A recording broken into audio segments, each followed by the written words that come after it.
Topic is range of hearing. Range of hearing क्या है कि ह्यूमन ईयर्स को कितनी फ्रीक्वेंसी सुनाई आती है। जैसे ह्यूमंस है, इसको हम अगर कैटेगराइज कर ले तो 20 हर्ट्स से लेके 20,000 हर्ट्स। हर्ट्स क्या है? Unit of frequency. ठीक है, तो इतना फ्रीक्वेंसी रेंज में हमें सुनाई देता है। सिंपल है, इतनी फ्रीक्वेंसी रेंज मतलब हमारे हियरिंग कैपेसिटी इतनी रेंज में है। अगर 20 हर्ट्ज से कम का साउंड है so that is called as what? Infra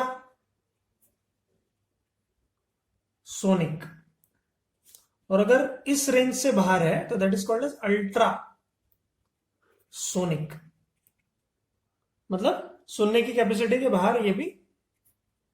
और ये वाली जो रेंज है, this range from 20 hertz to 20 kilo is called as audible range. Audible range.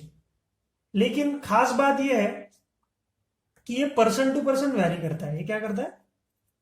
Person to person vary करता है। जैसे पर्सन टू पर्सन कैसे वैरी करेगा? जैसे मैं बोलता हूं पर्सन टू पर्सन भी वैरी करता है और एज के साथ भी वैरी करता है। ये भी बहुत इंपॉर्टेंट पॉइंट है, ये बात ध्यान में रखना। जैसे बच्चे होते हैं, चिल्ड्रन, तो हायर फ्रीक्वेंसी सुन पाते हैं।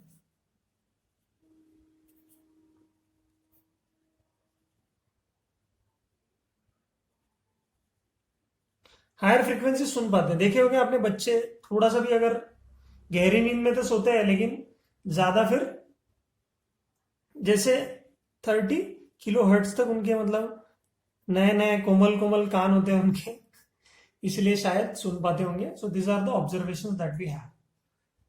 फिर जैसे जैसे हमारी उम्र बढ़ते जाती है, आपने देखा ही होगा, उम्र के साथ साथ साउंड सुनने की कैपेसिटी भी थोड़ी कम हो जाती है। तो ओल्ड एज में थोड़ा सा हियरिंग, जो हाई फ्रीक्वेंसी की जो कैपेसिटी होती है, जो हाई फ्रीक्वेंसी वेव्स होती है, उनको हम नहीं सुन पाते। तो hearing capacity diminish, hearing capacity थोड़ी सी डिमिनिश हो जाती है, डिमिनिशेस, ऐसा बोल सकते हैं। फिर जो नौजवान है, एल्डर्स है, उनकी अपर लिमिट जो होती है वो 10 to 12 किलो हर्ट्ज ऐसी होती है ना। तो एवरेज पर्सन के लिए ये सारी चीजें हमें, हर ह्यूमन बींग्स का वैसा नहीं है कि वो इक्वल सेंसिटिविटी दे सारी फ्रीक्वेंसी के लिए। किसी का ज्यादा सेंसिटिविटी, मतलब ऑन एन एवरेज सबका ज्यादा सेंसिटिविटी जो साउंड होता है इन एन अराउंड, उसकी 2,000 to 3,000 हर्ट्ज के रेंज में ज्यादा सेंसिटिव होते हैं हमारे कान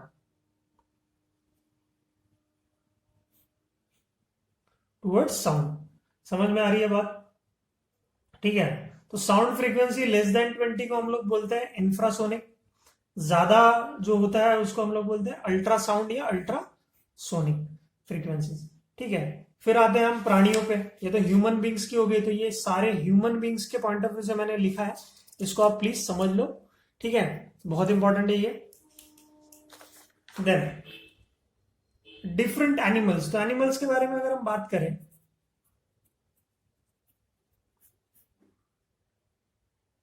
तो सबसे इंपॉर्टेंट डॉग। ठीक है, तो डॉग्स का जो हियरिंग रेंज है वो 50,000 हर्ट्ज, मतलब इसको हम लोग बोलते हैं 50 किलो हर्ट्ज, इतना है।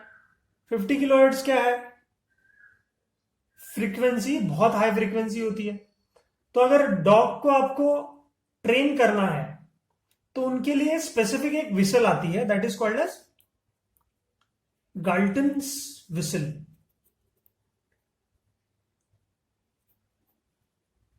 तो गाल्टन्स विसल क्या है कि इसको डॉग विसल भी बोला जाता है। क्या बोला जाता है? Dog whistle. इनको हम डॉग की ट्रेनिंग में यूज करते हैं। मतलब कैट को भी यूज कर सकते हैं, कोई प्रॉब्लम नहीं है ना। तो ये फ्रांसिस गैलन नाम के साइंटिस्ट थे, गाल्टन सॉरी, गाल्टन नाम के साइंटिस्ट थे। इन्होंने ये विसल को डिजाइन किया था, जो कि फ्रीक्वेंसी रेंज, जो डॉग की जो कैपेबिलिटी है फ्रीक्वेंसी सुनने की, ये होती है 1600 हर्ट्ज टू 22,000 हर्ट्ज में वो ज्यादा सेंसिटिव रहता है। तो इस रेंज में इन्होंने ये फ्रीक्वेंसी सेट की विसल की और सुनाई दिया। इसीलिए आपने देखा होगा कि जैसे कान खड़े कर लेते हैं डॉग्स, दूर से उनको साउंड अगर आता है जो ह्यूमन रेंज की सेंसिटिविटी के बाहर है अगर है, तो वो इजीली सुन पाते हैं। तो गाल्टन विसल भी आप, है ना, थोड़ा सा सर्च वर्च करके इसको देख सकते हो। आपके इसके वीडियोस भी यूट्यूब पे अवेलेबल हो जाएंगे आपको, ठीक है। फिर और कौन से एनिमल्स आपको पता है? जैसे सबसे इंपॉर्टेंट है कि बैट, चमगादड़, जिसकी वजह से कोरोना वायरस फैला है ऐसा बोल रहे हैं, वो बहुत सेंसिटिव होते हैं। आपने देखा होगा कि रात में घूमते रहते हैं bat, they can not here but मतलब ह्यूमन रेंज के बाहर की ये कैपेसिटी होती है। अगर बैट चिल्लाए, एको लोकेशन, मतलब वो रात में अपने मुंह से साउंड प्रोड्यूस करते हैं, that is about 100 kilo hertz, मतलब 1 लाख हर्ट्ज के आसपास। और उससे वो जगह ढूंढते हैं, इधर उधर टकराते नहीं है। इको लोकेशन बोलते हैं इस टेक्निक को। कि जैसे बैट अगर है, कैसे बनाओ बैट, ये चमगादड़ है, ठीक है। तो ये क्या करेगा, यहां से साउंड एमिट करेगा जो कि हाई फ्रीक्वेंसी होती है। अगर बैट चिल्ला भी रहा है तो ह्यूमन बींग्स को सुनाई नहीं देगा, क्योंकि ये जो फ्रीक्वेंसी वो जनरेट कर रहा है वो हमारी रेंज के बाहर की है।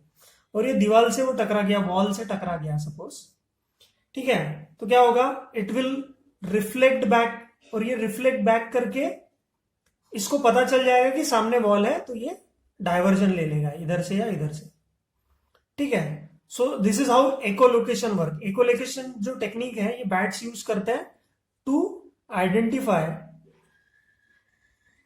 ऑब्स्टेकल्स, ठीक है। तो बहुत ही मजेदार चीज है इनकी। एनिमल्स में डॉग हो गया, बैट हो गया, और क्या आपको पता है, ठीक है। डॉल्फिन्स जो बहुत ही सेंसिटिव होती है, उनको भी ट्रेन करने के लिए हम अलग तरह से विसल्स यूज करते हैं। आपने देखा होगा कहीं, है ना, वीडियोस में, या फिर कोई फॉरेन कंट्रीज में गए होंगे, वहां पे डॉल्फिन्स के शोज होते हैं, तो वो बहुत ही हायर फ्रीक्वेंसी सुन पाते हैं। उनके लिए विसल्स बनाई जाती है, शायद हम नहीं सुन पाते। हमें लगता है कि बिना कुछ सुने देखे, अरे कैसे क्या ये डॉल्फिन सुन पा रही है। Actually it works out because of the higher frequency के लिए सेंसिटिव है वो। तो कोई एक इंस्ट्रक्टर रहता है जो विसल बजाते रहता है, उस हिसाब से वो डॉल्फिन अपना परफॉर्मेंस देती रहती है। फिर आते हैं अपने एलिफेंट सर भाई साहब, है ना। तो एलिफेंट तो इंडिया में भगवान मानते हैं हम लोग एलिफेंट को। इतना बड़ा, मतलब मेमोरी बहुत स्ट्रांग होती है ऐसा बोला जाता है उनकी। तो एलिफेंट्स के कान बहुत बड़े बड़े होते हैं, ठीक है। ये क्यों? क्योंकि अगर कोई छोटा प्राणी भी उनको अटैक करने की कोशिश करता है तो वो सुन पाए इनको। तो उनकी जो हियरिंग रेंज होती है वो बहुत छोटे रेंज से चालू होते हैं, मतलब 20 हर्ट्ज, है ना, वो भी आप सुन पाते हैं। फिर कुछ मछलियां है, जैसे डॉल्फिन तो हो गई, ऐसे जनरल कुछ फिशेज है जो कि एकदम low frequency 1 hertz to 25 hertz तक भी सुन पाते हैं, ठीक है। तो this was all about hearing range of animals, ठीक है। और इसमें हम क्या बोल सकते हैं कि ऑडिबल वेव क्या होती है, अल्ट्रासोनिक क्या होती है, इंफ्रासोनिक क्या होती है, ये आपको पता ही चल गया है। तो ऑडिबल रेंज मतलब जो ह्यूमन बींग्स की सेंसिटिव रेंज है वो, अल्ट्रासोनिक मतलब 20 किलो हर्ट्ज से वो ज्यादा फ्रीक्वेंसी है वो, और इंफ्रासोनिक मतलब 20 हर्ट्ज से भी कम फ्रीक्वेंसी है वो, ठीक है। तो बेसिक एक डिफरेंस बिटवीन हम यहां पे कर लेते हैं, that is what is the difference between music and noise. अब मुझे बताइए क्या डिफरेंस होना चाहिए म्यूजिक और नॉइस में? सर हमारे लिए तो हमारा हर म्यूजिक हमारे पेरेंट्स को नॉइस जैसा ही लगता है। नहीं, ऐसा बोलना सही नहीं रहेगा, क्योंकि मैं बताता हूं आपको। म्यूजिक क्या होता है, थोड़ा सा प्लीजेंट होता है ना। क्या डिस्टिंग्विश बिटवीन करेंगे, और थोड़ा सा कंटिन्यूअस यूनिफॉर्म टाइप होता है। कैसा होता है, प्लीजेंट होता है, कंटिन्यूअस होता है, और थोड़ा सा यूनिफॉर्म, मतलब एक जैसा सुर ताल लय कुछ ना कुछ आपको मिल जाएगा, है ना। कंटिन्यूअस वाइब्रेशंस, इसको हम लोग म्यूजिक बोलते हैं। नॉइज क्या होते हैं, any unwanted signal, unwanted signal is called as noise. मतलब अगर मैं आपको पढ़ा रहा हूं और कोई टक टक टक टक टक टक टक टक टक टक टक टक ऐसा आवाज कर रहा है, तो दैट इज नॉइज। बिकॉज हमारे हमने जिस चीज को इंपॉर्टेंस दिया है उसके विपरीत जा रहा है ना। जैसे साउंड में हम लोग देखते हैं कि वायलिन हो गया, क्या एग्जांपल लेंगे, वायलिन हो गया, फ्लूट हो गया, है ना, ट्यूनिंग फोर्क, ये सारे के सारे यूजुअली म्यूजिक अच्छा प्रोड्यूस करते हैं। साउंड कैसे है, जैसे चिल्ला रहे हो आप, या फिर डिस्टर्ब हो रहा है किसी इसमें, तो साउंड जो है किसी एक पर्टिकुलर लिमिट के बाहर, मतलब जैसे गाने सुन रहे हो लेकिन बहुत फुल साउंड में सुन रहे हो, तो वो भी नॉइज हो जाएगा अगर वो हाई, एकदम ज्यादा फ्रीक्वेंसी, ज्यादा इंटेंसिटी से फ्लो कर रहा है। जैसे डीजे में गाने बज रहे हैं, ठीक है, तो एक लेवल तक अगर किसी को तकलीफ नहीं हो रही है, आप नाच रहे हो तो सही बात है। पर अगर वो हॉस्पिटल के बाहर जाके एकदम हाई स्पीड में, हाई साउंड, हाई इंटेंसिटी से अगर आप बजा रहे हो जिससे लोगों की जान जा सकती है, ऐसा उसको हम लोग क्या बोलेंगे, नॉइजी बोलेंगे ना। ठीक है, तो नॉइज पोल्यूशन जो हम बात कर रहे थे, कि हमने डिफ्रेंशिएट तो कर लिया, तो इसका एक ही बेसिक सा फंडा हम लोग याद रखें कि any unwanted signal is called as noise. तो एग्जांपल्स हमने देखे कि यार नॉइज, लेकिन हमने जो नॉइज पोल्यूशन की बात की है, ये इसके हार्मफुल इफेक्ट क्या है, मतलब नॉइज पोल्यूशन क्यों बोल दिया हमने। क्या हो सकता है कि आप बहरे हो सकते हैं, डेफ हो सकता है, डेफनेस आ सकता है ना, because of high exposure to noise.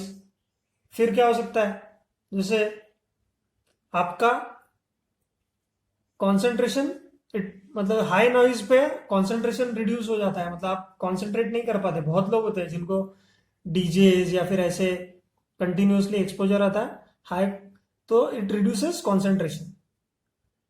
तीसरी चीज है कि इससे एंगर मैनेजमेंट के इशू हो जाते हैं, गुस्सा हो जाते हैं लोग, टेंशन आता है उनको, है ना। एंड स्लीपिंग पैटर्न डिस्टर्ब हो जाते हैं लोगों के।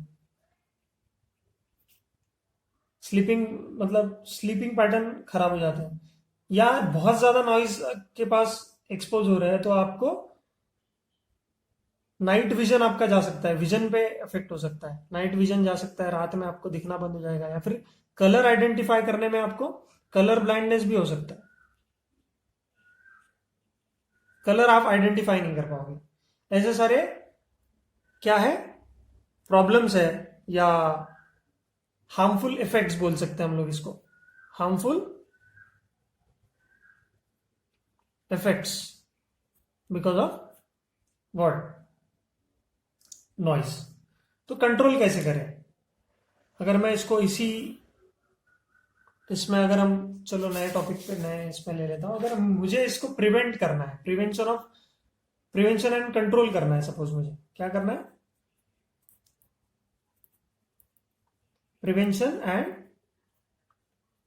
कंट्रोल, तो कैसे करेंगे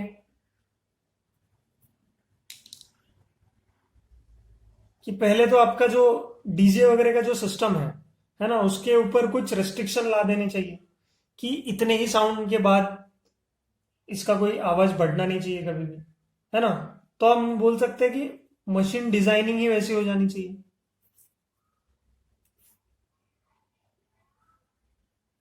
जिससे साउंड या फिर नॉइज पोल्यूशन ना फैले, कि वो मशीन डिजाइनिंग ऐसा करे कि वो मिनिमम साउंड पे, रिक्वायर्ड साउंड पे वर्क करे। दूसरी चीज ये हो सकती है कि जो गाड़ी के साइलेंसर होते हैं, जो भगा के स्पोर्ट्स बाइक वगैरह लोग लेके जाते हैं, उनके लिए कंट्रोल होना चाहिए कि ऑटोमोबाइल्स, या फिर जो जनरेटर होता है ना, उसको अच्छे साइलेंसर लगा दिए जाए, अच्छे साइलेंसर्स का यूज कर सकते हैं। फिर घर पे हम लोग ये कर सकते हैं एट होम्स की रिस्ट्रिक्शन लगाए, मम्मी पापा पेरेंट्स या फिर आप लोग खुद अब अच्छे बड़े हो गए हो, तो आप समझ जाओ कि जो टीवी या फिर प्लेयर बनाते हो उसको आप मिनिमम रिक्वायर्ड लोएस्ट वॉल्यूम में यूज कर सकते हैं। ठीक है, तो ये सारी चीजें आपको नैतिक जिम्मेदारी आपकी एक मॉरल रिस्पॉन्सिबिलिटी के तहत है, और आपके हेल्थ के भी हजार्ड्स इससे कम हो जाएंगे। तो इसको गवर्नमेंट या फिर मेजर करने के लिए, इंटेंसिटी मेजर करने के लिए हमारे पास कुछ टेक्निक्स है ना। तो इंटेंसिटी अगर मेजर करनी है तो हम बोलते हैं कि मेजर ऑफ इंटेंसिटी कैसे करें। तो इसके लिए हमने एक यूनिट बनाया। तो आपने देखा होगा कि कभी भी न्यूज आती है कि यार 140 डीबी के ऊपर, dB small D capital B, इसके ऊपर साउंड नहीं होना चाहिए। तो क्या है ये डीबी? तो इसका यूनिट होता है, मेजरमेंट ऑफ इंटेंसिटी का यूनिट होता है डेसीबेल। डेसीबेल, डेसी इसीलिए, आपने देसी मतलब क्या हुआ, 10⁻⁻⁻⁻, देखा होगा आपने। और बेल मतलब क्या है, अलेक्जेंडर ग्राम बेल।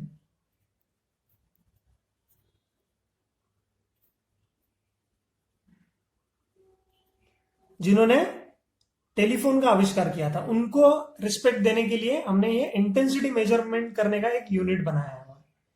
तो क्या ये क्या करता है, ये साउंड प्रेशर लेवल को सिग्निफाई करता है। इंटेंसिटी मतलब क्या, साउंड प्रेशर लेवल को ये मेजर करता है। तो इसका मतलब क्या है कि लाउडनेस कंसिडर किया जाता है किसमें, है ना, एम्पलीट्यूड के हिसाब से ना, आपने देखा होगा। तो ह्यूमन ईयर का एक फंडा है कि ह्यूमन ईयर, जैसे हमने बोला था कि frequency 20 hertz to 20 kilo hertz हम लोग सुन पाते हैं। ह्यूमन ईयर्स में हम अगर इसको डीबी में कन्वर्ट करें, ठीक है, या भी आप इसको लॉगरिथम वगैरह जो फॉर्मूला है उससे कर सकते हैं, लेकिन हम लोग अभी इसको सीधा सीधा थियोरेटिकल पॉइंट ऑफ व्यू से पढ़ रहे हैं कि human ear can pick up sound from, अगर रेंज देखा जाए तो 10 dB, small D capital B, इसको शॉर्ट फॉर्म में स्मॉल डी कैपिटल बी लिखते हैं। कैपिटल बी क्यों, क्योंकि साइंटिस्ट का नाम है। स्मॉल डी क्योंकि ये मैथमेटिकल वे है रिप्रेजेंटेशन का। तो human ear can pick up sound from 10 dB to 180 dB, ठीक है। और लाउडनेस ऑफ साउंड को कंसिडर करेंगे कि अगर वो 50 डीबी से लेके 60 डीबी तक है, इसको हम लोग loudness of sound normal range बोलते हैं। इसको क्या बोलते हैं, नॉर्मल रेंज ये बोलते हैं। तो ये हम लोग इंडस्ट्री में यूज करते हैं कि कितना डीबी साउंड प्रोड्यूस कर रहा है, इतना डीबी से ऊपर इसको नॉइज में बोला जाएगा। तो ह्यूमन बींग्स कितना टॉलरेट कर सकते हैं, अगर मैं इसको और एक्सप्लेन करूं तो ह्यूमन बींग टॉलरेट कर सकते हैं 80 डीबी तक। इतना हमारा लेवल है कि इसके ऊपर अगर गया तो हमें प्रॉब्लम्स फेस करने पड़ेंगे, हार्ट रेट बढ़ जाएगा, है ना, इतना हम टॉलरेट कर सकते हैं, है ना। अबव दिस, इसके अबव अगर गए तो वेरियस हेल्थ हजार्ड्स हमको फेस करने पड़ेंगे, वेरियस हेल्थ हजार्ड्स हमको फेस करने पड़ेंगे। समझ में आ रही है बात? तो जैसे आपको कुछ एग्जांपल दिया जा रहा है, जैसे एरोप्लेन, अगर जेट एरोप्लेन अगर उड़ता है तो उसका आवाज 140 डीबी तक प्रोड्यूस हो सकता है, जो भी हमारे फाइटर प्लेन्स है, फाइटर जेट प्लेन्स है, ठीक है। जो पुलिस का सायरन होता है, ये किसका हो गया, जेट प्लेन का हो गया। जो पुलिस का सायरन होता है वो एक्चुअली 120 डीबी के ऊपर सेट किया जाता है ताकि दूर तक पता चले लोगों को कि पुलिस आ रही है, पुलिस सायरन, ठीक है। या फिर जो घर में वैक्यूम क्लीनर होता है, या फिर कार होती है, कार का भी जो साउंड होता है वो मोटरसाइकिल कार का 80 डीबी तक जा सकता है। ठीक है। तो जब आपके टीचर्स बोलते हैं आपको कि पिन ड्रॉप साइलेंस होना चाहिए मेरे क्लास में, तो पिन ड्रॉप साइलेंस ही हमारा रेफरेंस है कि अगर पिन को ड्रॉप किया गया, पिन ड्रॉप साइलेंस हुआ क्लास में, तो 0 dB साउंड प्रोड्यूस होता है। मतलब अगर क्लास में इतनी शांति है कि पिन भी ड्रॉप हुई तो भी आपको सुनाई आना चाहिए, इतना शांत रहना चाहिए आपका क्लास। समझ में आ रहा है पिन ड्रॉप साइलेंस का मतलब क्या है? पिन ड्रॉप साइलेंस बोलते हैं ना टीचर्स क्लास में, उसका मतलब है कि पिन जब ड्रॉप होती है तो जो साउंड, मिनिमम साउंड प्रोड्यूस होता है, that is considered to be 0 dB। हर चीज में 0 एक रेफरेंस चाहिए ना, वो है, ये है। समझ में आ रही है बात? So this is very interesting topic. जो भी आज हमने पढ़ा उसको समझिए, पढ़िए, बहुत मजा आएगा आपको। ठीक है, तो नेक्स्ट टाइम तक थैंक यू सो मच। इसको खत्म करो पढ़ के, लिख लो, नोट्स बनाओ। Thank you.